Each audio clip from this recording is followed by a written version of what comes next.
My name is Julie Kraft and I have bipolar 2 disorder. I'm Shaylee Hugendorn and I live with bipolar 2 disorder. I was diagnosed 10 years ago at the age of 36. I was told of my diagnosis and I remember being relieved but also terrified. I know the perceptions and the stigma that goes along with it. I started sharing my story about 4 or 5 years ago. I decided to come forward and start sharing. It's led to me meeting the most amazing people walking the same path. So we had talked about collaborating. My greatest hope is that others will hear our stories and feel less alone. We can offer insight and give the world a real life living example of what bipolar disorder can look like. This is bipolar. This is bipolar. Hi everybody! Look! We're together! There's two of us, we're together! In person, live! This is only actually our second time and we've been talking for, what, like 2 hours? At the park? Yes. We're at a park and we are hanging out and we actually wish we were recording the whole time because we just keep telling each other more and more of our stories. But first comes first, we have to show you how profesh we are. Look at our mugs! Ah!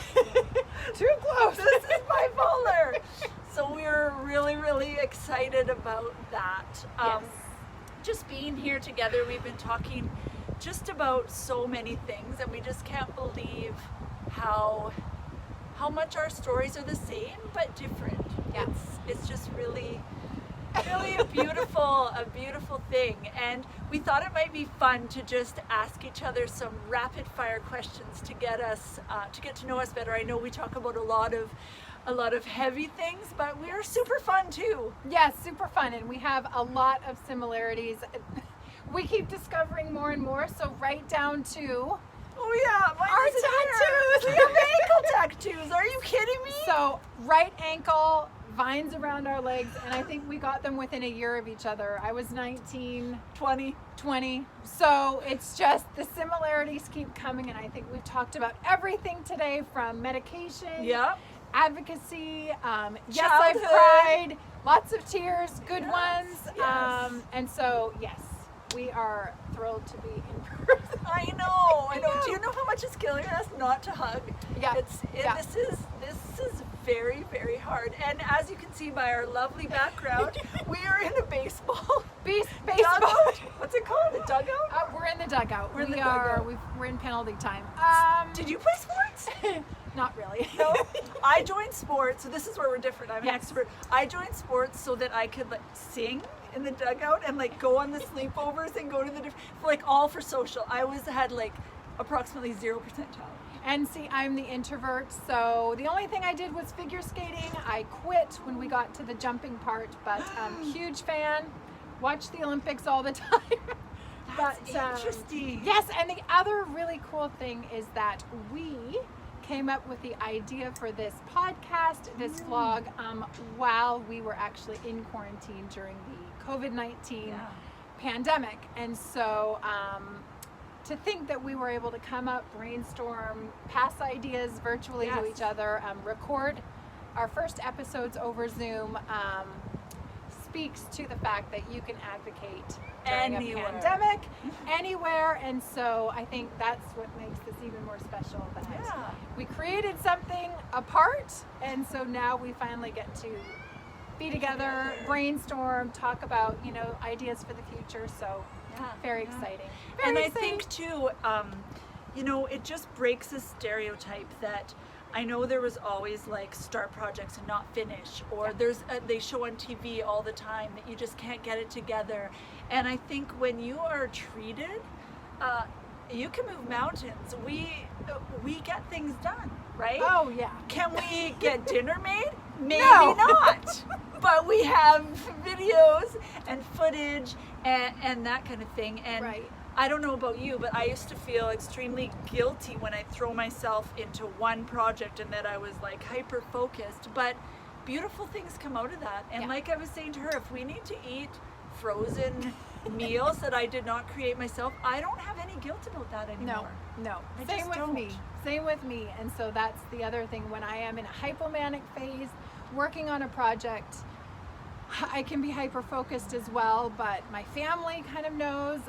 They know, Yes. you know, to make sure that I get sleep. They do remind me to do some groceries, but like you said, the most amazing creative things can come from our brains when our hypomania is managed. And, you know, so I just think, you know, a little bit of behind the scenes, even for the trailer for the podcast.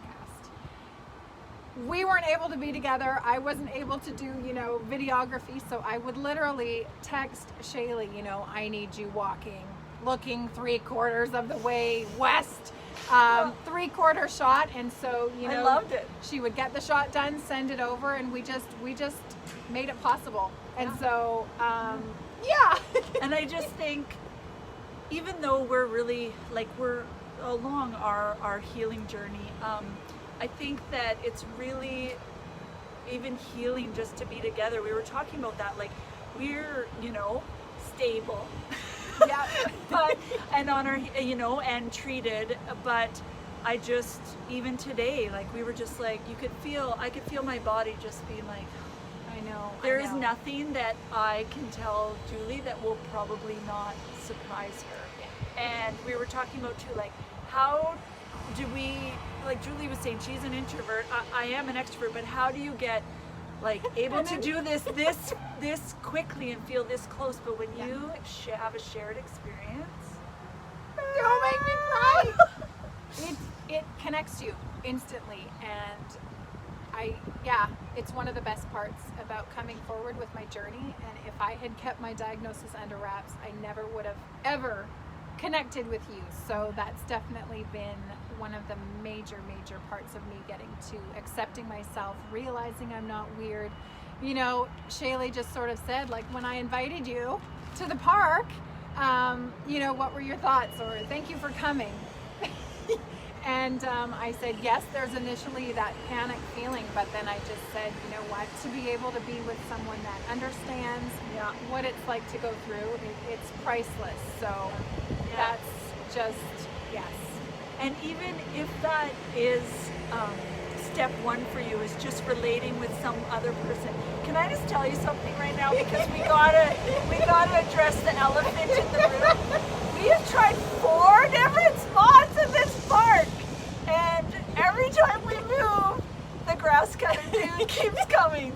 Literally a foot behind us at one point. So, but we are committed. We are committed to advocating and sharing. He's heading over there in the field, so we're good for at least another 5 minutes or so.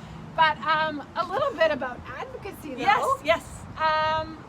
We're both passionate mental health advocates, but okay, the fact that we're in a baseball field filming, first thing I'd like to say is just a lot of people are stuck thinking, well, I need all this fancy equipment to advocate, or I'm not the best writer or speaker. And the fact that we're, you know, in a park filming on our phone camera, just sharing, you can really advocate any way and anywhere that your mind can dream up. And so I'm gonna ask you, yay! How long have you been advocating? When did you first come forward?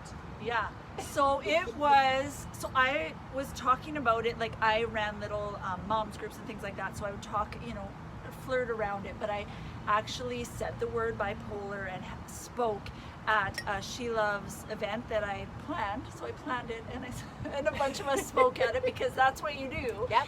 And it was the first time that I told the leading up to the diagnosis story, and decided to own the word bipolar, because that word was very scary for me. So it was December 2016. Wow. And how soon before that did you receive your diagnosis? So that 6 years after. Wow. Yeah. Okay, so I was diagnosed in 2010, same year as Shaylee. What? And it actually took me 4 years to wrap my brain around my diagnosis and get to a point of coming forward. And I did it very differently, Shaylee. Yes. Which I think everyone has different gifts, and everyone is comfortable sharing in different ways. So I actually was living across the world at the time, and so my only means of sort of sharing was via video. And So I filmed a very amateur video, edited it, taught myself iMovie, and decided It's a really good video. Decided, and this was the way that I did share my diagnosis with not only most of my friends, but a lot of my close family. I just had a hard time up until that point. So I posted a video on YouTube and then shared it on Facebook. And that is how I actually shared my journey. But I need to ask you, Shaylee, so Yes. during that event, sharing, how did you feel leading up to it? Did you get cold feet, almost get cold feet? You know what? I also work with She Loves Magazine, and they are some of my best friends, and I just felt so comfortable and encouraged by them, and telling the leadership team and such. I think it really helped that I was planning the event, because I didn't have time to think about it that day, because I was putting out chairs and making centerpieces and doing all the things. So then all of a sudden I was like, okay, so I was like, hey guys, I'm gonna take 5 minutes and just go read over it. And then I remember, because we were sitting on a couch and 2 people went before me, I remember I started to think a little bit like, oh, does my story even matter? They're so good. And then I just pushed that out of my head and I got on there. And in fact, you could actually, I wish someone videoed it. It's embarrassing, but good. You could tell the freedom coming with me, because as I lifted the papers, I didn't know what to do with this paper and I was afraid of losing my spot. So I threw it. So every paper, I was throwing it in. Some people said it was their favorite part. I felt embarrassed at first, because who's reading and then chucks? And then chucks, I'm all fancy, chucking my paper, talking about bipolar. And so it also, I think it helped too. It was a room of really supportive women. I think we had like 80-ish people there. Wow. Yeah. And you know what? The moment, I think there was one more speaker after me, and then we had a break, and then more speakers. And the moment I was done, I just had people coming up and just holding me, or someone, we let people respond, and someone was like, me too. And I was just like, what, in this room at this like mini banquet we were having? See? Yeah. Amazing. Yeah. And that's because a lot of people, I like public speaking anyways, right? So that wasn't the public speaking part wasn't the hurdle. However, I like to public speak about things that maybe made me look a little better. Not stigmatizing myself, but I never thought that I would public speak about what used to be my shame story. Right.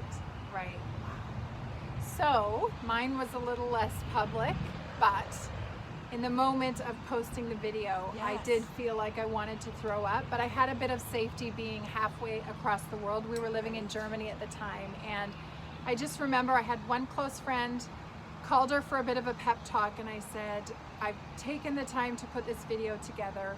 I had had a few incidents leading up that just reinforced that I needed to put my face out there and try to give the world another face of bipolar. And she said, you got to do this. You got to do this. You can do this. Go for it. And I literally pressed post, and I felt like I wanted to throw up in the keyboard, and I just waited. I think my heart was racing, because I knew with each second that passed, my friends were seeing it, and it was just... And it was to YouTube, right? It was first to YouTube, but then I blasted it out on my Facebook.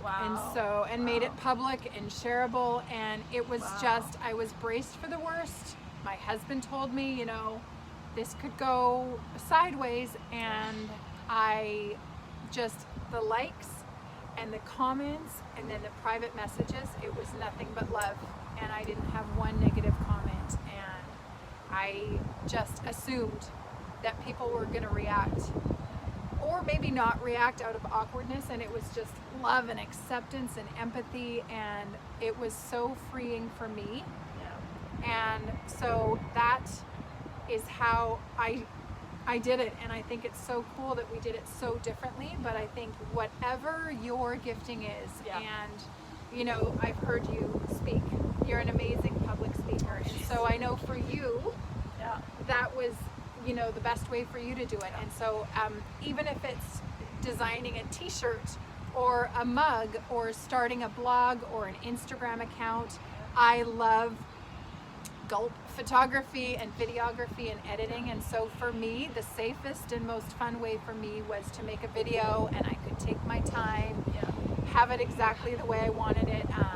And so, you know, anything goes when it comes to advocacy. And I think a lot of people get stuck in that fear, you know, I don't have the fancy equipment or a fancy website. I have zero fancy equipment. It's our stories that matter.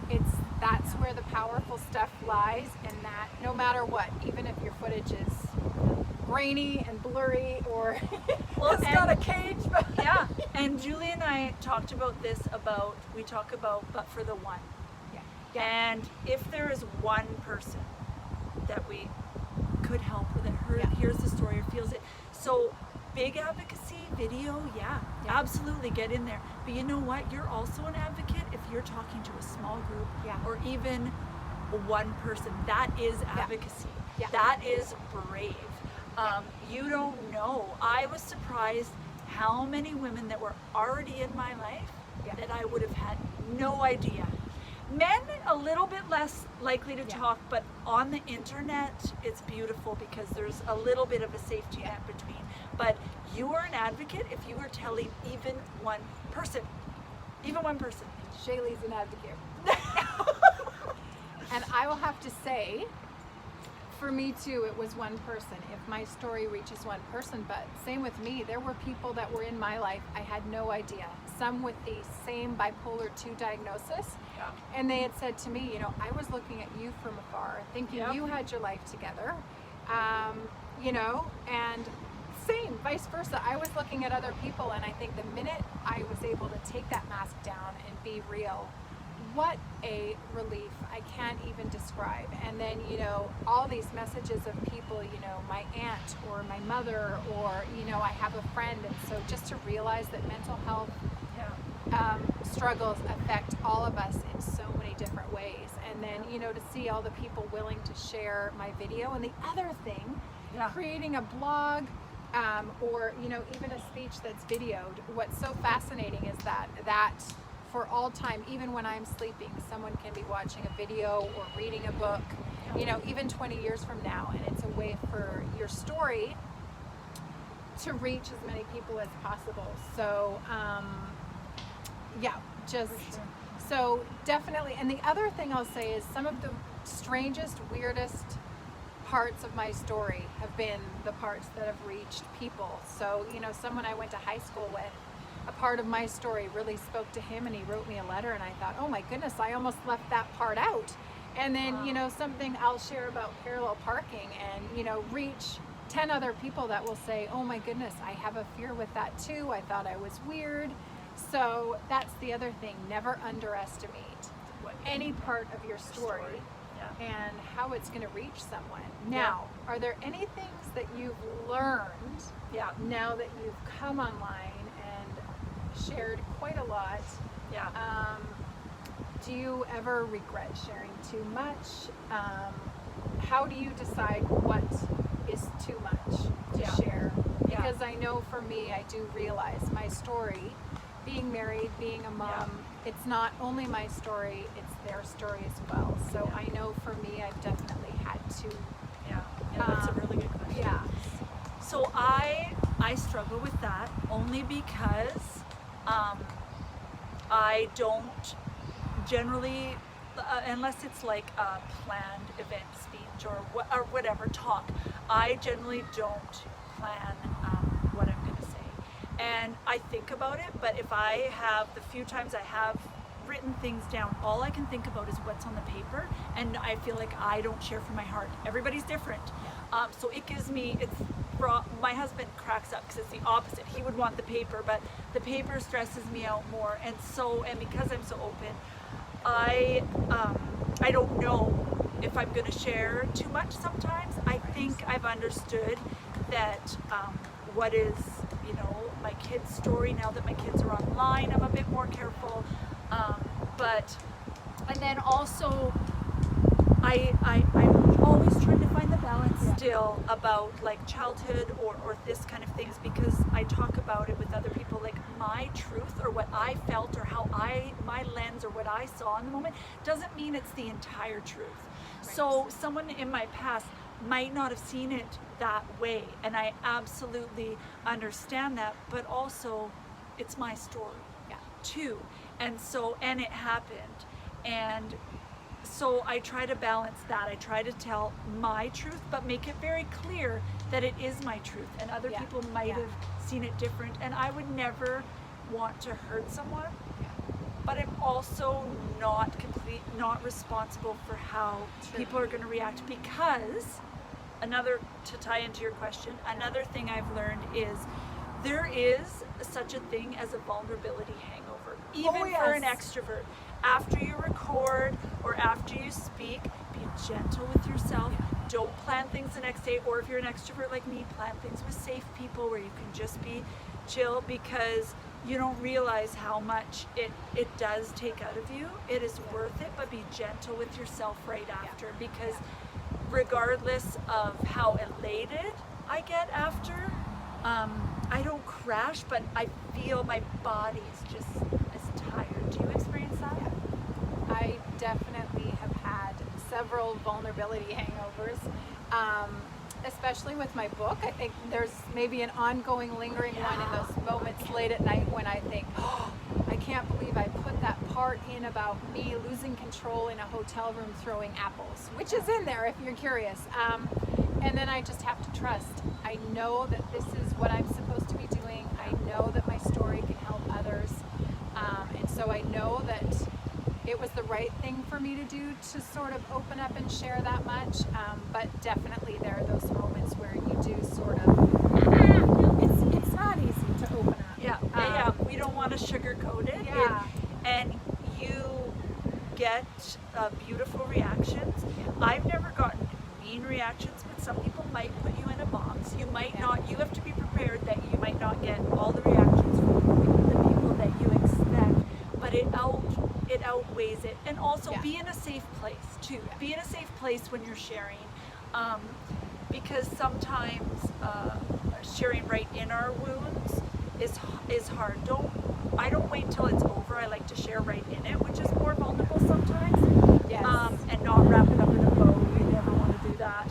But also, sometimes people, sometimes people have shared too soon, and then you can't keep going. So I guess it's figuring things out, right? Like figuring things out, and then just really take care of yourself after.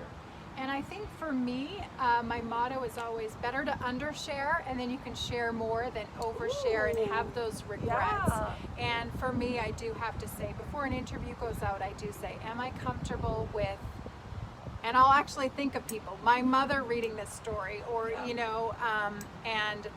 having kids. I do know with the internet, an interview will be able to be found by anyone at any point, and so I just sort of do an extra check. Not that I'm trying to ever sugarcoat, but just for the fact that I would never want to put my kids in an awkward situation. Two of my kids are much older, but my younger one is just heading into high school, and I do have to remember that it is very much her story. And so I did write my memoir, and before I published it, I actually let my husband read it, and I went through and sort of said, is there anything in here that could really affect my kids in a negative way? And so the other thing is too, I think sometimes we think we need to share every part of our life, and I think it's okay to keep some of your story for yourself. At the end of the day, it's whatever you're comfortable with. And I would recommend sharing it with a few live people first for practice before. I went for the gusto. I just sort of put it out there, and I will admit, when you have a YouTube channel or a book, I've had a few doozy comments, and I always have to remind myself, those comments perhaps are coming from people that aren't in the best place perhaps in their lives, and I also have to remember that the positive feedback, positive comments far outweigh any negativity that comes through. And so, I'm a very sensitive person, and so, it's not easy. Everybody wants to be liked, but I have to just remember that, yes, not everyone is going to love my video, they're not going to like my message, or they're not going to, understand my view on certain things. Oh, there was something else. Okay, you think while I say something. I'm thinking. Yeah, and I've had a reaction too. I've had someone. Almost There fell. goes Julie. I've had someone say to me, "Why do you keep talking about this? Like, why do you keep talking about this?" And my answer is because one, it's healing for me, and because I know that I was craving to see somebody Yes, or yes. hear somebody and see that they still had a life, because there's a tendency, especially when you're not doing well, to think that I get story after story, message after message, is my life ruined? Will Yes, I get, yes. will I be able to find a partner? Will I be able to, and I don't know all the answers to that, but you absolutely can live a full life and you can flourish. Yes. You can. We're not allowed to have guys, but those were all the same reasons I searched in the days after my diagnosis for one Yeah. picture or image of anyone that I could relate to that Yeah. seemed to be living a, happy, fulfilling, normal life. Someone, I think there's this perception or stigma that, all marriages with bipolar folks end in, crash land and disaster. divorce, and we're not capable of being parents unless our children are going to be, ruined. And so I just thought I can either sit quietly on my diagnosis, or if I'm willing to come out and put my face out there, I could hopefully just, give the entire world a face of bipolar that might not be out there, or encourage someone. And I do get messages too from people that say, I've just been diagnosed, I now need to lower the bar, I can't have children, I'm going to give up on finding a stable romantic relationship. And I just, no, absolutely not. It's all possible. What is normal? What is normal? And it's not easy all the time, but it's absolutely possible. So I just know what it would have meant to me to find two people that I could somewhat relate to, and just, even if it's the tiniest glimmer of hope, to help someone to look forward to the future with hope and excitement and confidence. And so, yes, I don't regret for a minute coming forward. I had another question. It's still circling around. And that's we got a lot going on in the park That's another here. thing too. Oh, did the thought cross your mind? Yeah. Once Shaylee Hugendorn comes out Yeah. with the story about her bipolar disorder, Yeah. how did you feel about knowing the fact that for all time now a Google search is going to pop up the word bipolar and your name? And did you give that any thought? I didn't. I knew I'm kind of a person that jumps, does it, and then is like, oh. But then I'm also the person that thinks of everything that could go wrong and works backwards. Yeah. So I kind of outweighed it, but I just felt so encouraged, and it was in a safe place, because I wrote my first piece and then started doing interviews and such. It was a safe place. It wasn't out there on my own, because I'm someone that likes to do things in groups. So I was with my She Loves Girls, shout out, and just that day they all checked in on me. So the answer to your question is yes and no. Both end. Sometimes even, and we want to be honest, we aren't, sometimes because of the stigma is so heavy, we stigmatize ourselves. So sometimes I have mini freakouts, like, oh my gosh, I have to get that off there. It's the new year. What if, my daughter's teacher reads it, and I have to remember that I can't control people's reaction, and I have to stand in it, and that's hard sometimes. And I think one of the things I read recently, and I'll find it and I'll tag who she is. I don't want to steal it, but I might wreck it. We'll see what she said. But she said vulnerability creates connection, and perfection, I don't know if it said disconnection. I think she had better words, but perfection, it doesn't help with relationships. Yeah, absolutely.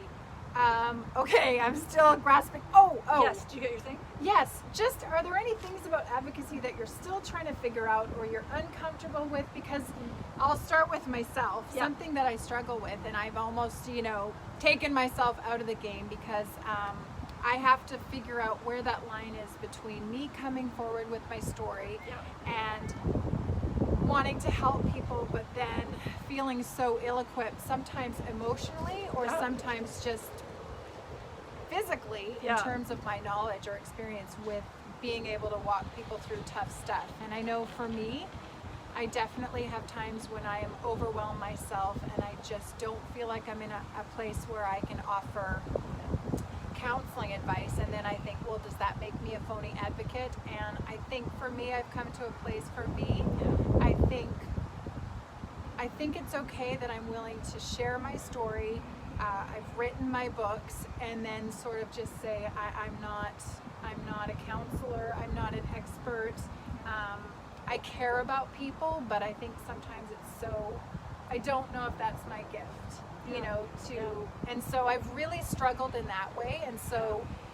There are definitely, and it's a learning process. There's no mental health advocacy handbook, and I find that I just really need to also protect myself from burnout. And I know social media, sometimes I do need to take a break, and so I think it's just sort of finding whatever works for you, and it's okay to set those boundaries without feeling like you're not wanting to help people. But have you struggled with?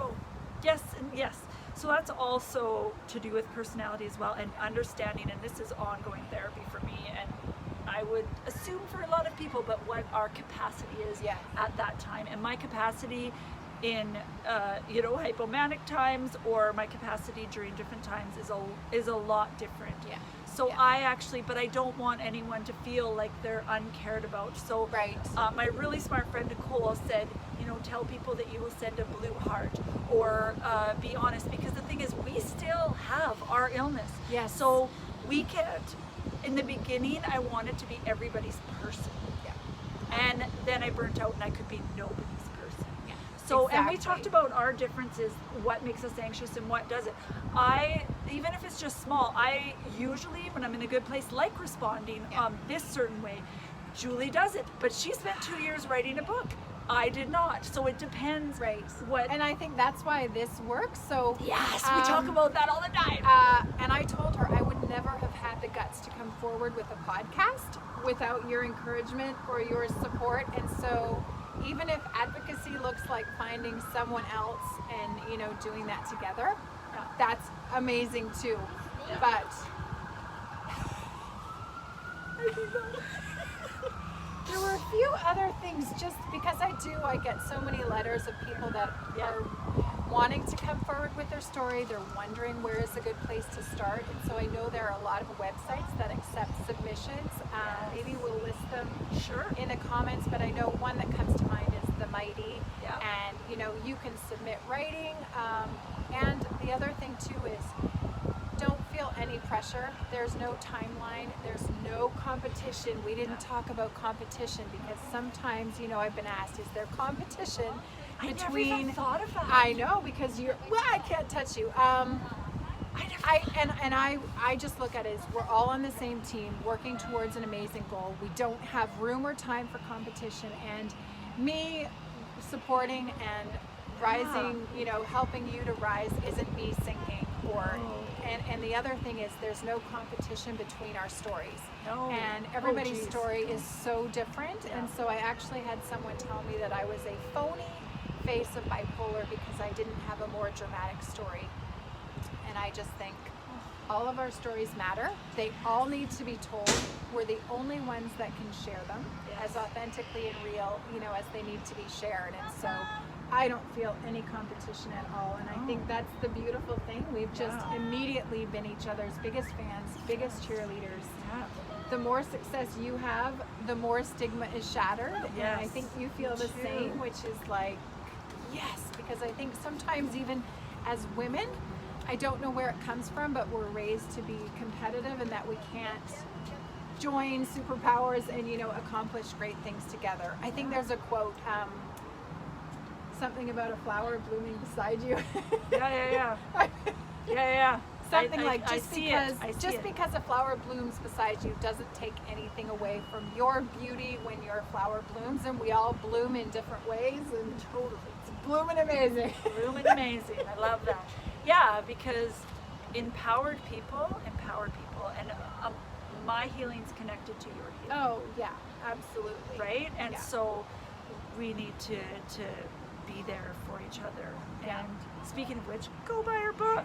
There Oh, you go. you're so nice. And your writing and your vlog for She Loves is amazing too. But I think, so if there were, say, 3 pieces of advice to leave with anyone out there that's got that burning, and I really did feel like it was something that I needed to do.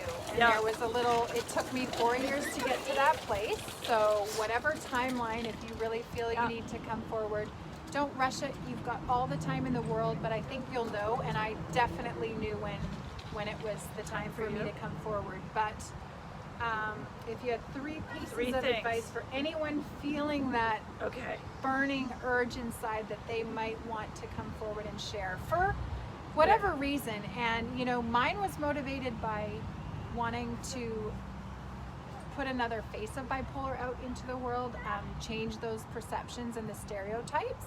I'm not sure about you, but I'm going to stop rambling and let you answer those 3 pieces of key advice for anyone wanting to advocate. So I can do hard things. Only 3. Okay. Only 3. So my biggest one, number 1, show up as you are. Just show up. The things will come. You don't need to have wrapped up in a bow story. You don't need to have everything all together. In fact, more people will relate to you if you do not have everything together. So I'd say show up with what you have. Yes. That would be number 1. And number 2 is find your cheerleaders, or find, even if you just have one person, because there's going to be times where you might not believe in yourself. There's going to be times you might question yourself, and you need someone just to remind you of why you're doing what you're doing and to remind you of who you are. That's 2. Bam. 3. Boom. 3. I don't know if I'll come up with 3. Go for 3. I'm going to go for 3. I think got it. Know your capacity. Yes. Know your capacity. If even some people, depending on if you're an introvert or an extrovert, I think it was you that were telling me. I might steal your story, but I think it was you that were telling me that after you spoke somewhere, the person said, maybe don't inundate them with questions. And it depending on who you are, and maybe if someone has just shared their story, know if you have the capacity to share that story and then come off a stage and also take questions. If you don't, that's okay. If you just give your story and you can't, and then listening, also be careful too, because when someone shares, you have a connection with them, so you feel like you can come up. Like I've had people come and say, we're going for coffee, and that's really overwhelming to me, even though I've just shared my soul. So I have to know my capacity. I have to know when I have to walk off a stage and go and hide for a little bit, or I have to know if I have the capacity. Sometimes I have all the energy to talk to everybody. But exactly. That was 3. That was 3. I'm stealing your 3rd right out of the gate. Do it. Capacity. And for me, I get overwhelmed so easily. We're still on our bipolar journeys. I have times when I am overwhelmed. I cannot answer all the messages. And I've had times where I've actually had to say no to social media. I actually went off Facebook and Instagram, believe it or not, for 2 years in order to finish my book. And I knew that I had to say no to certain things to be able to finish my dreams. My husband once said, you will feel so much better if you accomplish and finish your book versus 5 Facebook posts. And I was like, he's right. I could spend another year posting and getting a few likes, or do what I need to do to get my book done. And it was one of the hardest things I've ever done, but I got off social media, plugged into my book, and I know for a fact it's the only reason that I was able to finish. And sometimes we're worried, oh no, not that it's about followers, but we sort of feel that pressure to put out content. And I've actually got on and said, guys, I need a break. I'm ducking under the radar. I love you guys, but I just need to. Sometimes it's our families that need us, or our marriages or our husbands. And so to just feel that freedom. And you know what? The great thing is, in the mental health advocacy community and the mental health community, I think we all get it. And so if you were to get on and say, even if you needed to take a break from our show, I think because we understand and we have that connection, we're able to just show each other, yes, take as much time as you need. Okay, number 2. The sky is the limit. limit. You can be as creative as you want, Yes. whether it's a drama production. I know This Is My Brave. They take people with stories, they hold auditions around the USA, and they put on events where people Cool. speak. Yeah. There are blogs, there are books, there are, mini magazine books, Instagram accounts, Facebook pages, t-shirts, mugs, bags. The sky is the limit, and I think we all have our gifts and talents, and so if you are passionate in a certain direction, Yep. and so I love videos and video editing, so Yeah. that is where I get the most, excitement. And I like talking in the videos that she will edit. Yes, and you mentioned to me that you love talking, and so you've even said maybe if I want to write a book, I can speak my book out. Yeah. Whatever works for you. So anything goes. Don't limit yourself. I love the that. other thing is, So good. if you're not ready to come out now, it's not too soon to start brainstorming, write down plans, even snag those Instagram account names, or start a blog, but don't publish it until you're ready. And the last and final piece of advice, take all pressure off of yourself. You don't need to share today, tomorrow. You have to wait until you're ready, because there will be moments where you have those feelings of, what did I do? Did I overshare? And so it's better to be ready and confident in your story before you start putting yourself out there. Because the reality is, there might be some pretty mean comments that come your way. And so, I was at a place where I really was ready to come forward, and I was able to take that criticism. It wasn't easy, but I was able to take it. And I think if I had come out any sooner, I was still sort of in a fragile state.